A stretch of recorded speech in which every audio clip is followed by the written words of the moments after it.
Welcome to Mentoring Moments. Mentoring Moments is a sub-series of the E-Commerce Edge podcast. It is composed of clips taken from Jason's one-to-one and group mentorship sessions. Hello, everybody, and welcome to another episode of the E-Commerce Edge podcast. It is awesome to have you along for the ride with us today.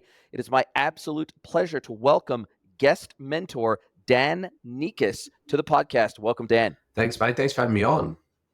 Mate, it's so cool to have you along for the ride today. And look, we talked about off air that we sort of do Monday mentorship, Wednesday B2B, Friday tech. And when you jumped into my emails and said, hey, look, I'd love to come on the podcast and talk to you about growing brands and what that takes and what's involved. And you took one of your brands from 0 to 5 mil in revenue in the first year, which is no mean feat. That I know because I've owned my own e-commerce pure play before at the start of my career. So I know just how challenging it is to grow an online brand, but you've managed to do it. You've managed to pull it off. So I thought, yeah, let's get this man on and let's pick his brain for an hour or so. Love it. Thank you. Can't wait. My pleasure. What even drew you into this space? How did you come? What was the draw card for you to get into this world, for you to grow a brand, for you to effectively become a consultancy as well, helping other brands do what you did? So your tagline is from detective to e-commerce, your journey to $5 million worth of success. But I'm sure there's more to the story than that. So how does a top cop decide, I'm going to chuck in the towel and I'm going to decide to become an e-commerce entrepreneur? That is a bit of a stretch. It is, and it's not a normal one. And that's why I say it, because it sticks with people. Like people go, oh, you used to be a detective and now you do online marketing. And I'm like, yeah. And people remember that. So basically I went to the police academy when I was 19 and I was in there till I was 36. I did 17 years. Never went to university, never got a trade, never went to college, nothing like that. Straight out of high school into the police, was really good at it. Unfortunately, I ended up being a homicide detective, which took its toll. I ended up getting medically retired at a very young age, at 36. I thought that would be my career until I retired.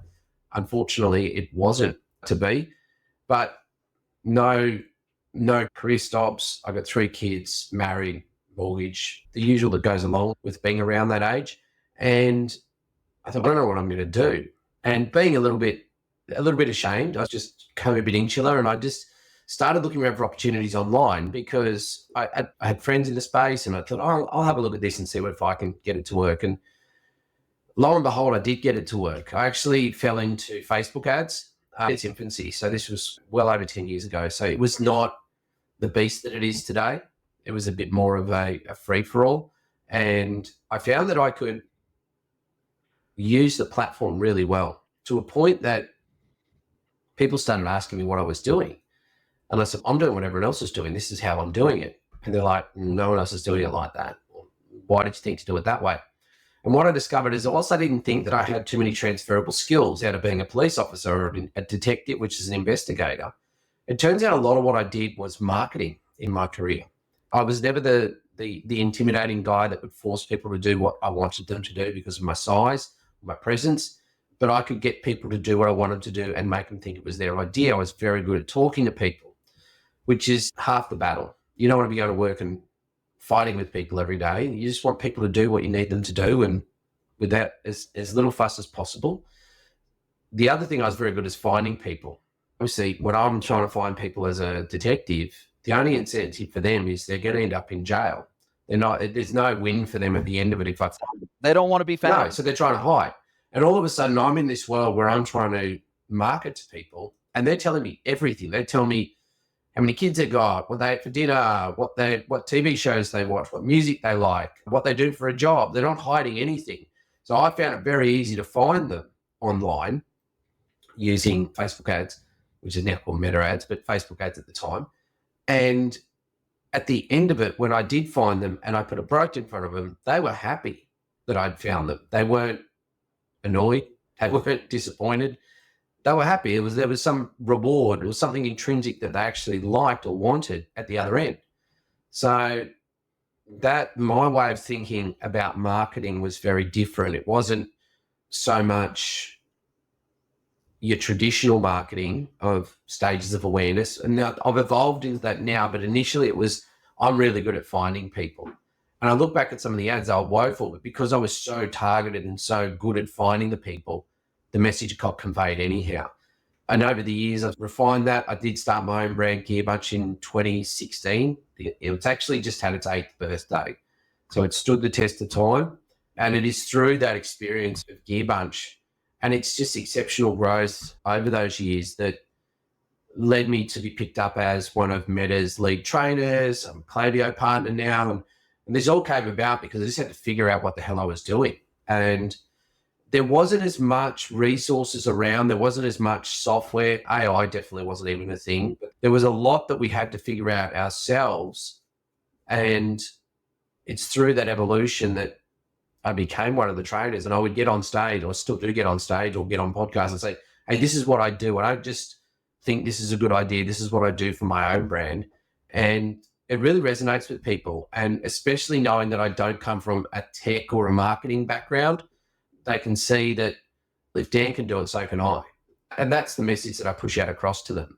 And yeah, from that sort of success of the business and being picked up as a trainer, people started asking me for help. And that's then how the agency side of things evolved as well. It was just through helping people. And initially I would just tell people, say, you do this. And they were like, I don't know how, I don't have the time, or can you just do it for me? And that's how the agency just organically developed. And you, as you point out, you've got 3 prongs to what you do now, right? You've got the agency side, which is the social media mechanic. Yep. You've been doing that for over 12 years. You got Gearbunch, which you still run, own, operate. As far as I understand, you haven't exited that business. No. That's still your e-commerce pure play business. As far as I'm aware, you don't have any retail stores. So that's a pure play online business. And then you also now have effectively a community called Elite Brands with Dan NIKAS. And you've been doing that for 7 years. Yeah. And this is for entrepreneurs in the e-com space. And so you've got these 3 prongs to what you do, but it's all revolving around this concept of being really good at selling stuff online. Absolutely. And it's more, most of it is just about solving problems for people. And if we can do that, it's an easy win. The targeting you can teach, there's so much AI that can help you with a lot of stuff.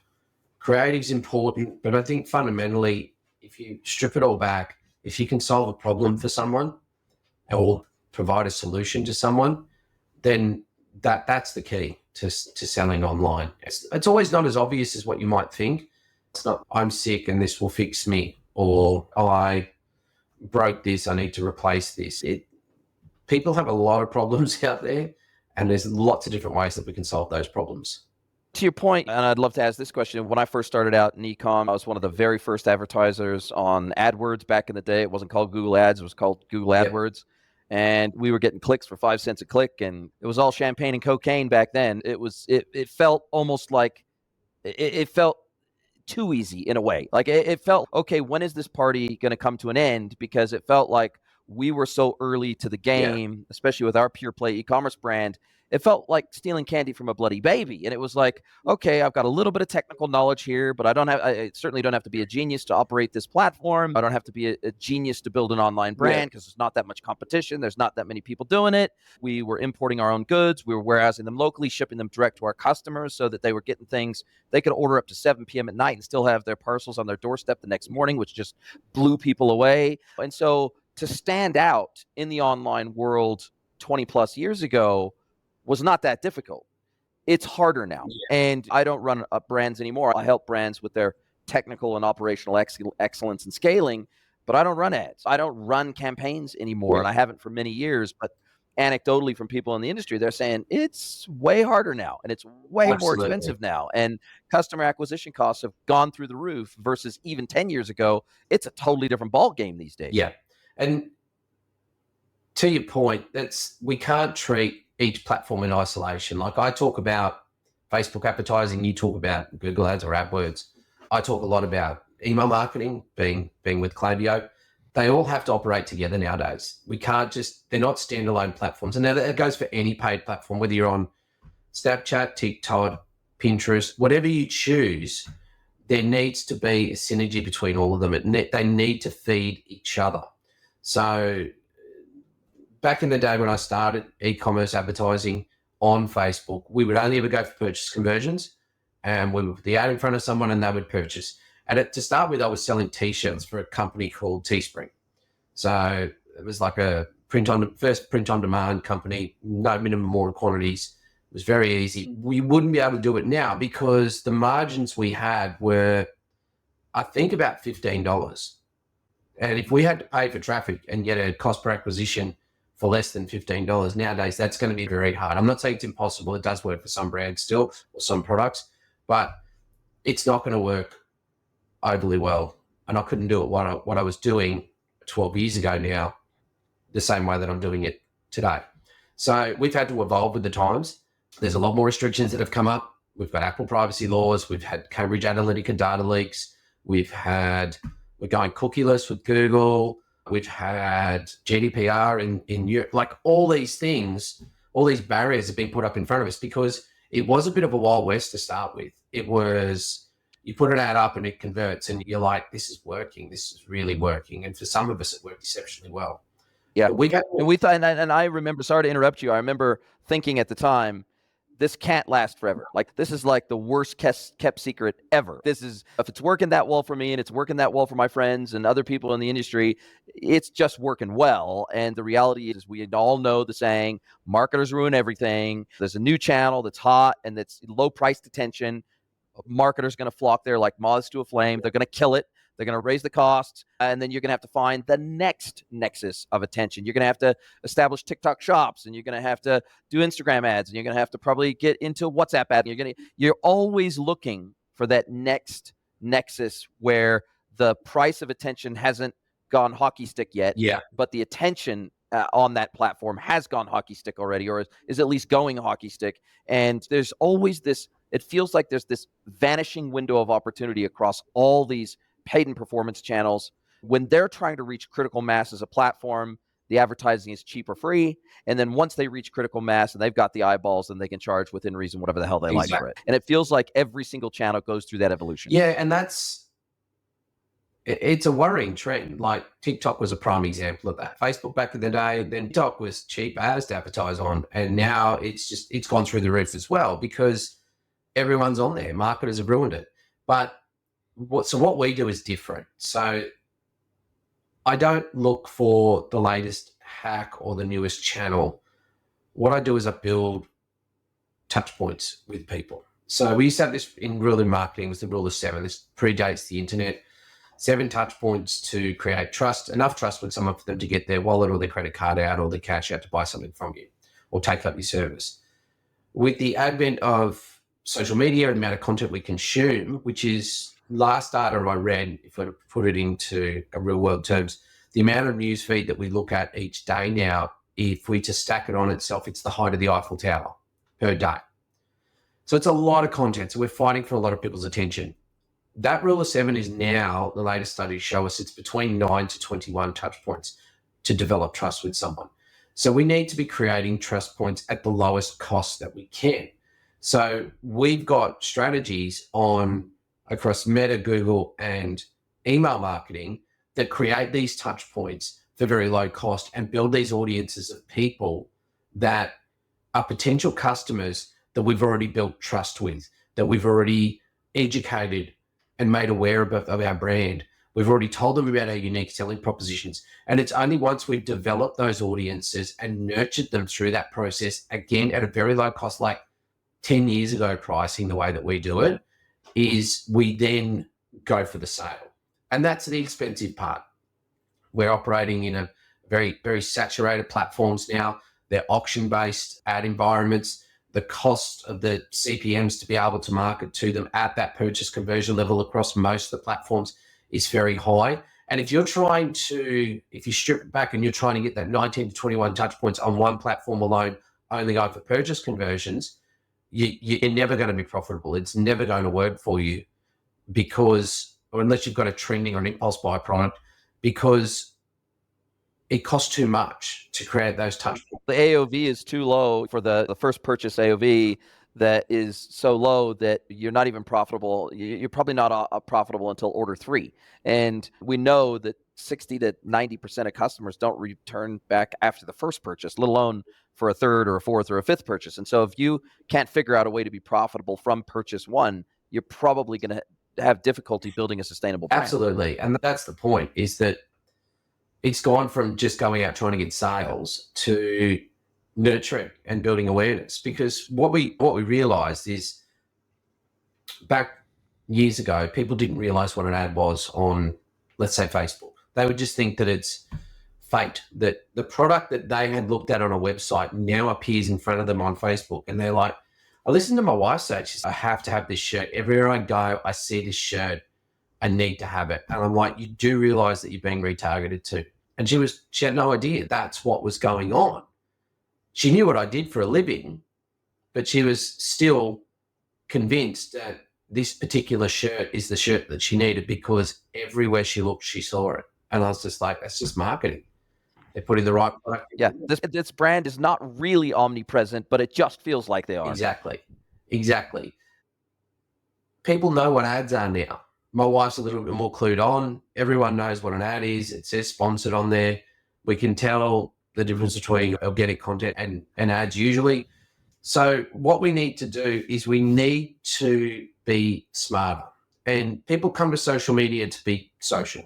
They don't come to social media usually to buy things. They definitely don't come to social media usually to solve problems, but they're still aware of their problems when they come to social media. So we like to put them through stages, and social media is a great, cheap way to create awareness that your product or service is potentially a solution to this person's problem.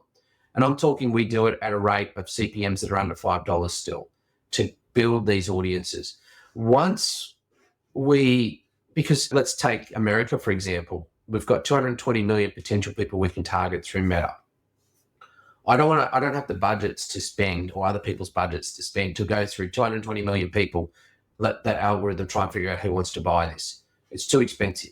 So what I do is I say to the algorithm, go and find people who are going to engage with this content, because if they engage with this content, it's giving me a signal that they are interested in this product or service being a potential solution to their problem. Once I do that, they're self-filtering themselves. They either engage or they don't. So I'll be creating custom audiences in the back end. So who engaged with this content? Once they engage with that content, we do what we call an omnipresence strategy. Santa is always watching whether you're naughty or nice, except in this case, he's watching to see whether you've been engaging with the content or not. What we do there is we create ads around the pillars of the brand. So the unique selling propositions of the brand. Everything from social proof, brand background, what the product might be made of, what the product can do, warranties, user-generated content. You get not the product in use, you get the idea. Like we're trying to now tell people everything about the brand or the product or the service, because we know they've already engaged with this and they're interested in potentially what the product or service is. We only show those ads to the people that have engaged. They self-filter themselves. We're taking to this next stage where we say, this is everything the product can do. And we use things in there like frequency caps, so that over a 2-week period, we're going to show them these ads at least twice during that time. But we've got about 12 to 14 ads in there, so they're not going to see the same ads over and over again. And they're going to see 2 ads from us a day, but they're not going to see the same ads 2 times in a row, and they're not going to see the same ads day after day. By the end of that 14 days, if they've taken certain action there, as in they've visited the website, or they've watched a certain percentage of the videos, or they've added something to the cart, then we'll go through to the stage of asking them, hey, now it's time to buy. And that is only using those audiences that we've got people to pre-qualify themselves through. So they've already gone through 2 stages. We've now got them at the 3rd stage. And this is where we'll go after them for purchase. Now, that audience can be used, I'm referring to building these audiences on Meta. That audience can be used across into Google Ads. It can be used across into our email marketing. And we're doing the same thing on Google, or a similar thing on Google. We're doing almost identical structure on email marketing, because we're trying to educate the people and create touch points. We're doing them on that platform as well. And the audiences from Google, we push back into Meta audiences, to Google, to Klaviyo, to Meta. So you can see how we get this whole omnipresence through all of those networks. but we pre-qualify people, and we get pre-qualify them by getting them to self-filter themselves out or in to this system. And what is now, we know that in the US, Amazon is the third largest ad network now in the United States after Google and Meta, growing very fast, growing at triple digits a year, multi-billions of dollars being spent across their ad platform, in platform. How do you think that, first of all, do you work with Amazon ads? That's the first thing. Second of all, do you think it is going to have a positive or negative impact on how Google and Meta evolve their platforms to increasingly compete better with platforms like Amazon that are designed for conversion, right? So obviously, if I run an ad on Amazon and somebody engages with the ad, they're already there. They've already shown intent to buy. It's a very short line between being shown an Amazon ad and completing the purchase right there in the platform. So the friction is much lower than on a Meta ad or Google ad, and they got to click through to the website. They got to add the product to their cart. They got to check out. They got to put in their detail. So I feel like by definition, Meta and Google have more friction associated with the steps between content and execution of the transaction, just by definition, because they're by definition not necessarily transactional platforms. Now, Meta's trying hard to turn their platforms into more transactional platforms, but so far it's been a stretch, right? What is your thought? And to be fair, the same with TikTok to a degree is that people aren't necessarily going there to transact, but man, they've shown a propensity to transact if we remove all the friction from the transaction and we can actually execute directly in platform. And historically, American platforms have been terrible at in-app purchasing. In-app shopping, sure.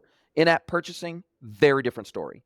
And whereas in Asia, in-app purchasing is the norm, in-app social purchasing is the norm, whereas in-app shopping in Asia is not the norm. So people expect to be able to transact, right, across all of their social platforms, Weibo, et cetera, in China. That mentality in the West hasn't really taken hold yet, just like live shopping hasn't really taken hold yet in the West. It's getting there, and it may give it another decade, maybe it'll get there. But what do you think about, or how do you compare and contrast the difference between transactional platforms like Amazon and non-transactional platforms like Meta and Google? Yeah, so to answer your very first question, we don't run Amazon ads. The reason is we just specialize in the ones that we know. And if you spread yourself too thin, you become a jack of all trades, master of none. Not to say they don't work, I just don't do them. But do we encourage all of our brands to be connected to all of these marketplace platforms? Absolutely. Because what happens? They're shopping networks, fundamentally. People aren't just going to go to Amazon and know what they're looking for. They still need to have some education around what it is they're looking for, whether that's from their friend. You might tell me, I might say, hey, this is a problem I've got. And you might say, hey, go and grab this. I use this is the best thing.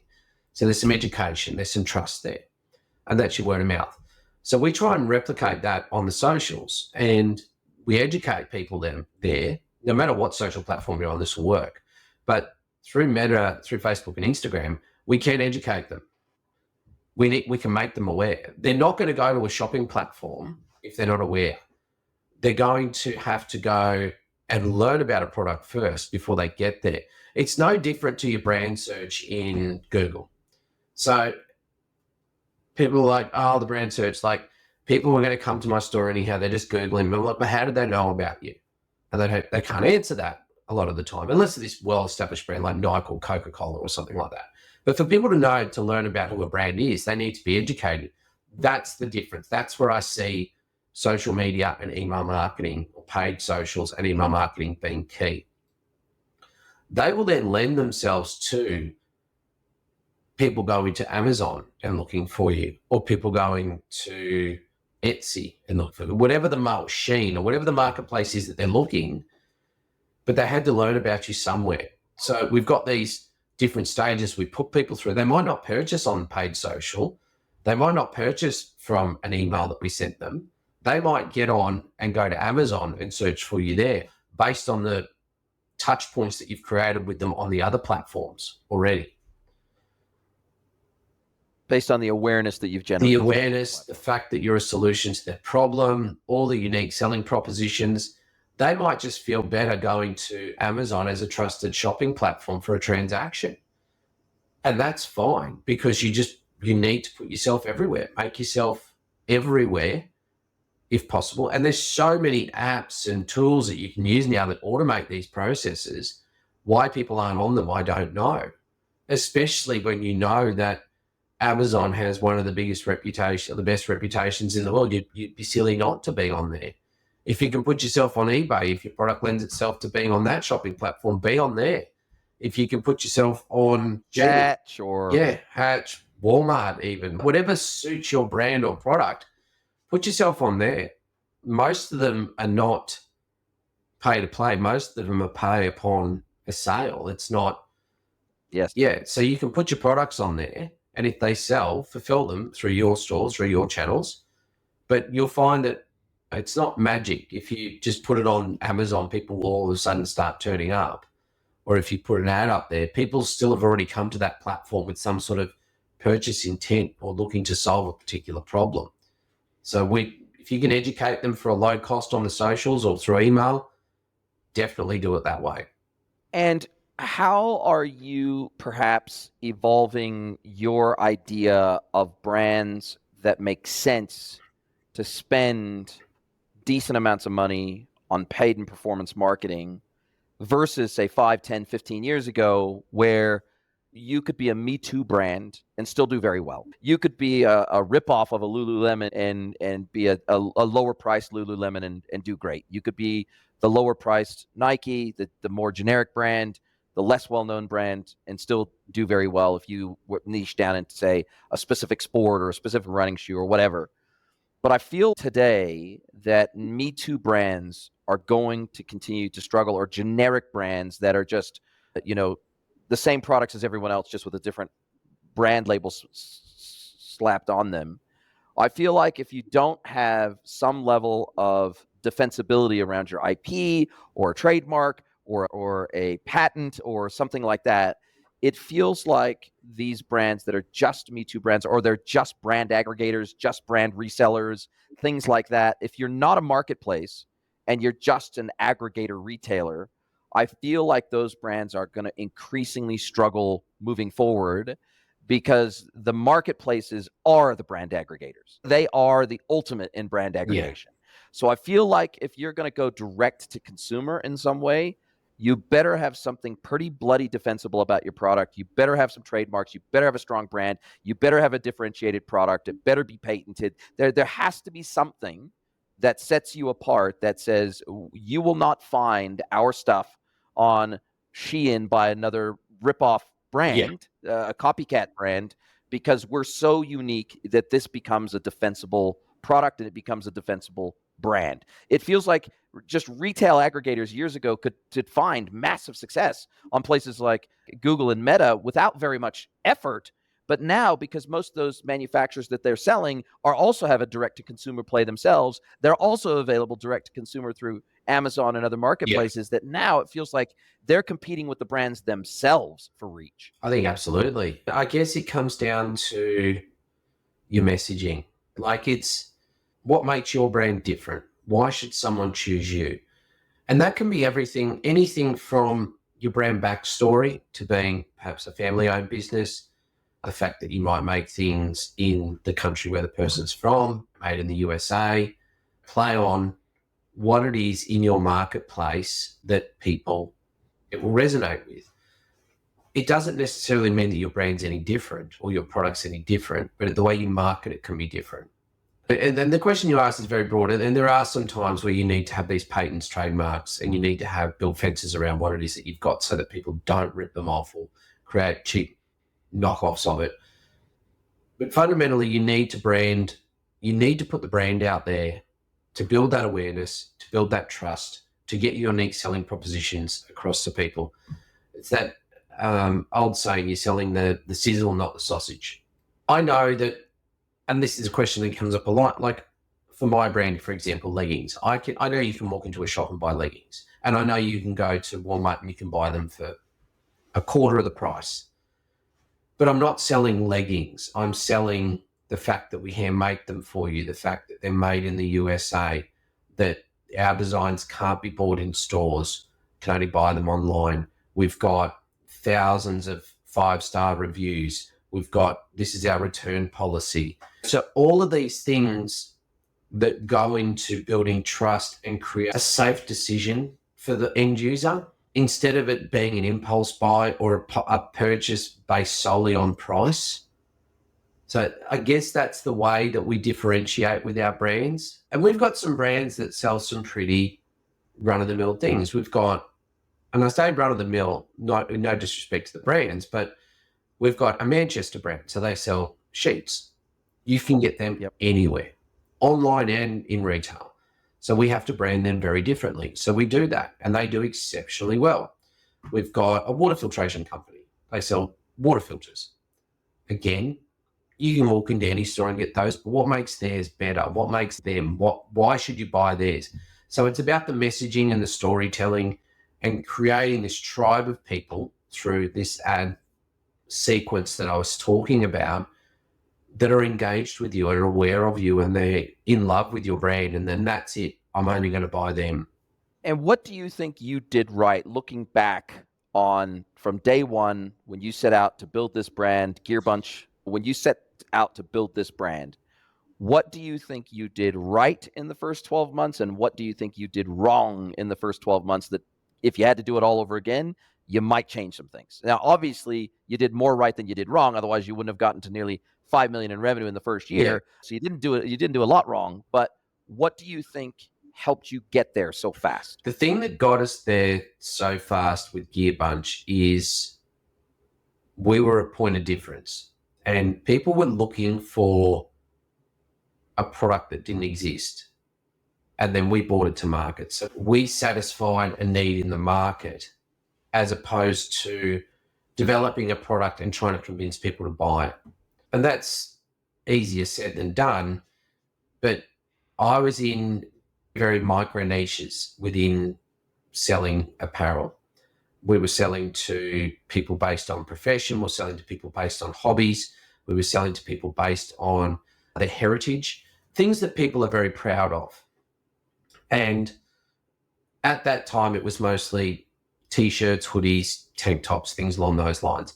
We were approached by a company that said, hey, you're doing a really good job with this. Could we do something similar with leggings? And so we asked our audience, and the audience said, we could, this doesn't exist, we would love this. So we created it for them. And what we found is that within almost every niche that we touched, this product didn't exist. The leggings didn't exist, so they could express their personality or their passion or their hobby, whatever it might be.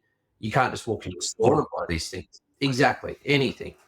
And so we found that, well, we filled a gap in the market. We weren't trying to convince them that this was a good product for them to buy. We already had the audience there. They just wanted this particular product. We could service them with this particular product, and it just skyrocketed from there. And they may not have even known until you asked them. They may not have even recognized that they wanted that thing, or that they would Absolutely. like that. They're like, we didn't even know it was possible. So there's that sort of it. In terms of what I did wrong, I didn't start email marketing soon enough. That was, and now knowing what I know with the way we run it with our brand and with all of our clients' brands, it generates about 30% revenue on average of gross revenue is attributed to the email marketing that we do. And I had none to start with. Like, I was probably 9 months into that journey before someone said to me, hey, you need email marketing. And once we put that on, it was like throwing fuel on the fire. It was crazy the amount of extra sales we got, because not only because we could reach back out to people and say a typical abandoned cart, or hey, you left something in the cart, come back and we'll give you 10% off. It was so much more than that. And it was sometimes just about convenience. Someone might have seen something on social media, they might have clicked on it, gone to the website, and then gone, I can't even remember where I saw that. Here we go. It's the convenience-based thing. It's now back in your inbox. It's ready there for you. Top of mind. And Yeah, I probably would have started email marketing a lot earlier. That would have been my biggest regret. If I had built it out before we started pushing paid media at it, it would have been, who knows where we could have been. It could have been even further ahead. I'm not complaining. I'm just saying that if I could rewind time and tell myself to do one thing before I started pushing money into top of funnel, it would be set up your email marketing so your back end is bulletproof. So there's not so many holes in the bucket when you're tipping the water into it. Yeah, fair enough. Wow. Amazing transparency and honesty. I really appreciate that. And when you first start working, let's say a new brand comes to you, they say, hey, look, we're doing pretty good. We're year 3. We're doing, I don't know, maybe we're doing $1 million, $2 million a year in revs. We're a pretty solid business. We think we got a pretty unique product. We think we're pretty special. Maybe we only sell D2C at the moment. We don't necessarily sell through any marketplaces, but we're looking at it. We've struggled maybe with other agencies, or maybe we've tried to do some meta ads ourselves, but hey, they haven't been really performing that well. So we don't really know where to start. Maybe we've even got the tracking pixel on our website, but we're really not doing much with it. Maybe we've got Klaviyo set up, and we've got some standard flows set up, but not much with this. What is it? Is it typically an audit type of experience where you go in and you say, hey, look, let us look at what you're doing. Let us figure out where you want to get to, and let's try to figure out a strategic way to bridge that gap. Exactly. And I just got off a call with a client, like literally just before this call we had today. And it's the same deal, is that initially when I started out, I got burnt by a few agencies. So I got a bit anti-agency, and it was only through helping people, and I didn't have an expectation of anything in return, that I eventually got convinced by people to provide these services to them.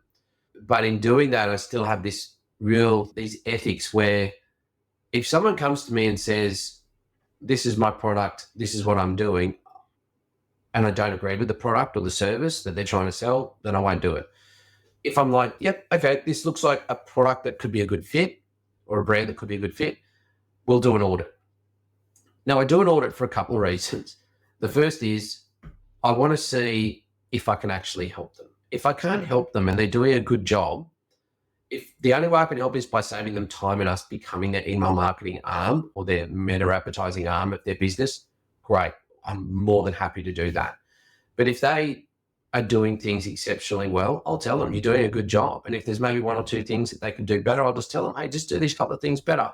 If you're not looking to spend, if you guys are doing this internally, you've got the time and you're doing a good job, keep doing what you're doing. You're doing a good job. If we can help them, what I'll do is we have a meeting and I'll take them and say, these are the gaps in your system. You've always got to be a bit careful with it, because a lot of the time it's founders that have set it up. So you can't be too critical of it. And they take it a little bit personally, right? Yeah. So you just say, look, these are the things. And it's a case of you don't know what you don't know. Here's some gaps in your system. Here's where you are probably missing out on some opportunities. Here's some things you could do better. And we hand it to them. And we say, these are your options. Either you go away and you can do this yourself. There's no obligation from us, because if you've got the time, you've got the capacity, you've got the intelligence, great. You make those improvements yourself. If you don't have the time, you don't have the capacity, you don't have the team behind you, and you want us to do it, this is how we can help you. And how do you guys find that it works best to charge for your services? Is it a percentage of ad spend? Is it a retainer? What is your typical, what do you find that makes it a sustainable business for you, but also makes it hyper valuable for you? Yeah, so we just work on a monthly retainer for a couple of reasons. We don't work on a percentage of ad spend. The first is I don't like locking contracts. Personally, as a brand or as a person myself, I don't like locking contracts. So I'm never going to go to a client and say, hey, we're going to lock you into a 6 months, 3 months, 12-month contract. It's just not, doesn't sit well with me. So why would I ask other people to do that? The second is we want to establish really long-term relationships with people. So if you know that you've got that option at the end of every month, if we're not performing, then we're out the door. Our team works harder or does better. If the brand owner knows no matter how well we do, Dan and his team are going to be here working for that monthly retainer, we're going to be there long term, because I think it's better to be there long term than to get to a point where they've scaled their ads so much or they've scaled their business so much that you're now taking this huge piece of the pie that now becomes a bit of false economy, that we'd be better off having someone internally working for us. We're going to do ourselves out of a job. So we come in and we work with brands that start usually no less than about 50K a month. And the reason for that is In ad spend. they need to have a bit of traffic coming in, but we also need to be able to justify the retainer. If you're making 5K a month, you don't need an agency. You just need to do more yourself. You're making 50, then there is a little bit of fat to chew there, and you can justify bringing in an agency and a retainer to make more. Yeah, so we pride ourselves. Most of our clients, on average, stay with us 21 months. So it's a long time. Yeah, At the end of every month, they've got the option. Here's your new invoice. Ready to go again? Yep, let's go. And we keep going. So we maintain these really solid relationships. And I don't like the lock-in contracts, and I don't like the percentage of ad spend. I think that we can make it work long-term and develop these better relationships than just making these short gains or locking people in for 6 months and they're frustrated.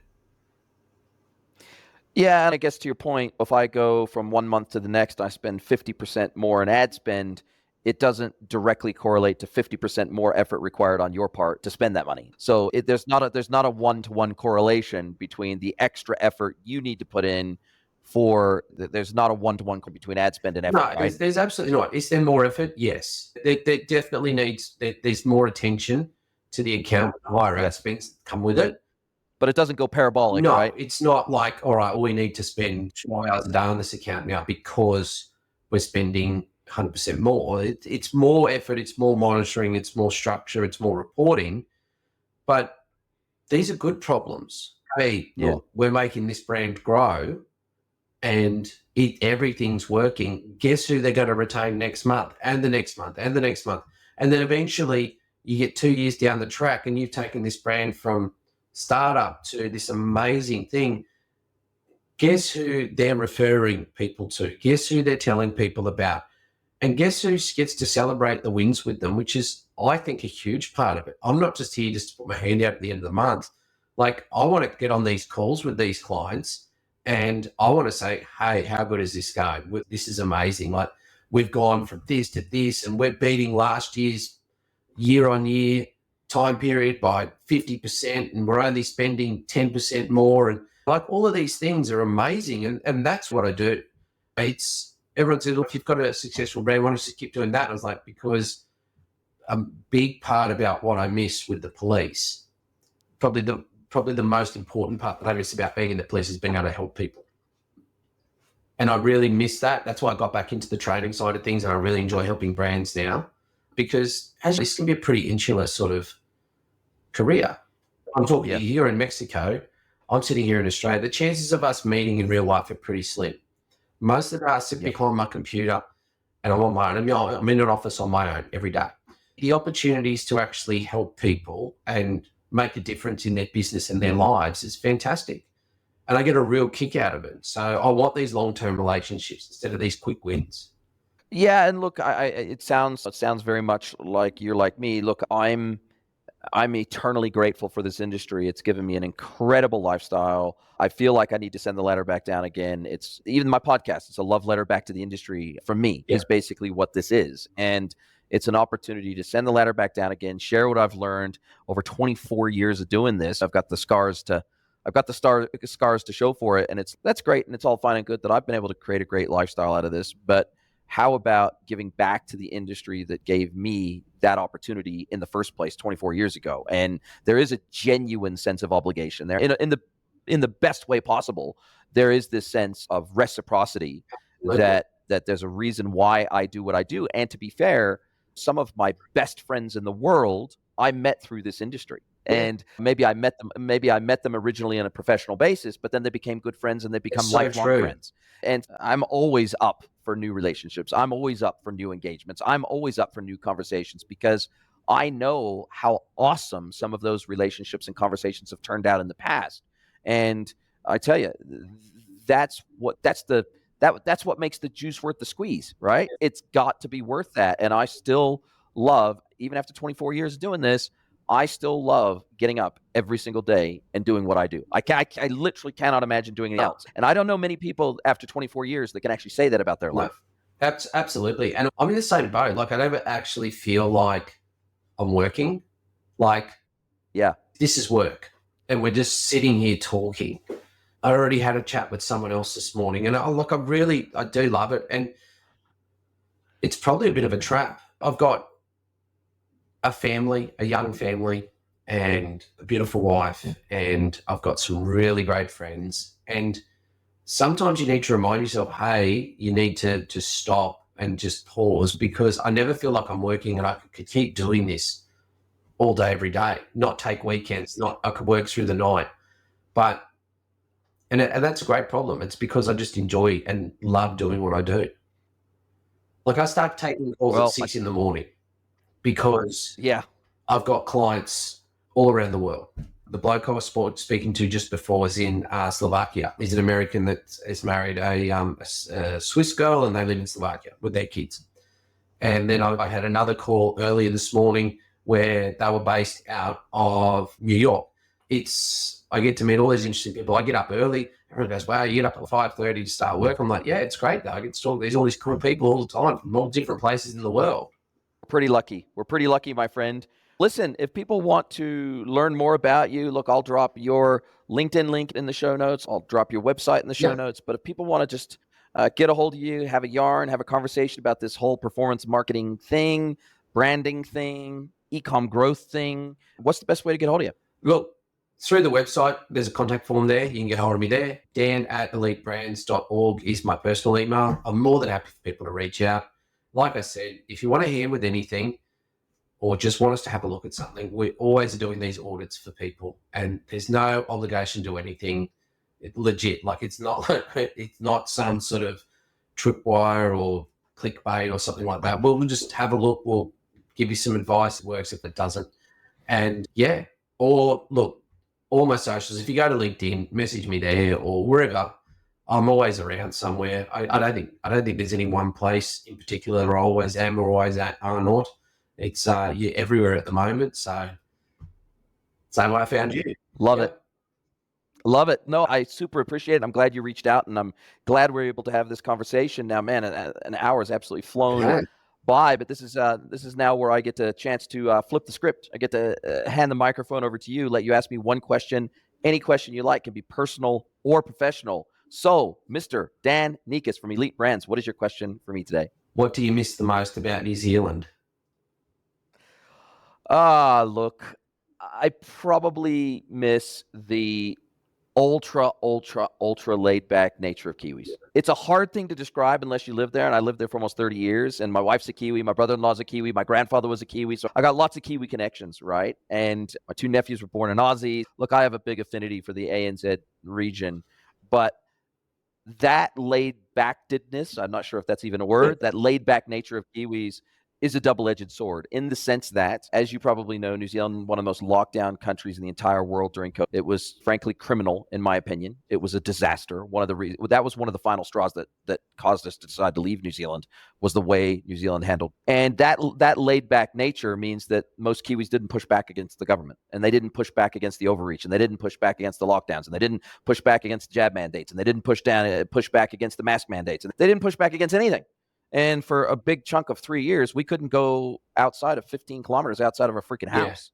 Yeah. It was disgusting. And so I love the laid back nature of Kiwis, but I also hate it. And it's that real strange dichotomy of things. Like, there's nothing like the laid back nature of Kiwis over Christmas and going to the beach for Barbies and beer over Christmas. Yeah. Like, that's such a cool thing. And the fact that Kiwis they don't get real like patriotic in the same way that Americans get patriotic about their government or their flag. But what they get patriotic about is their country. They get patriotic about the nature. They get patriotic about the outdoors, about the beaches, about the mountains. That's what they're patriotic about. When they think of home, they don't think of their government. They think of the land. Yeah. And that's I actually really like that about Kiwis. Yeah. That's something that I love. That's a great summary. Australian culture is so similar to that. So, we're not patriotic about government. We're not fanatical about government. We're more fanatical about sport and the land that we live on. Yes. Oh, yeah. Oh, Aussie rules and rugby and cricket. And it's like we're Bible about that and anything else. It's great. Couldn't agree more. The love for the All Blacks is is almost religious, It actually, is. in New Zealand, to be Yeah. honest. Yeah. Yeah. And they represent So everyone in that country. And that you can see that when they play the game. Yeah. Yep. They got the weight of the world on their shoulders, that's for Yes, sure, when they they do. play. Because man, because the country literally goes into mourning. If they lose, the country will go into mourning for a week after an All Blacks Yeah. loss. There's something about that culture that's so tied to their teams that it's crazy. Yeah. I love it. I love it. Listen, this has been a fabulous conversation. I really appreciate your time. Appreciate you being a guest mentor on the podcast. Can't wait to speak to you again soon. Thank you so much for having me on. I've had a great time. If you'd like to get mentored by Jason for free, head over to greenwoodconsulting.net, scroll to the bottom of the page, and click Get Mentored by Jason.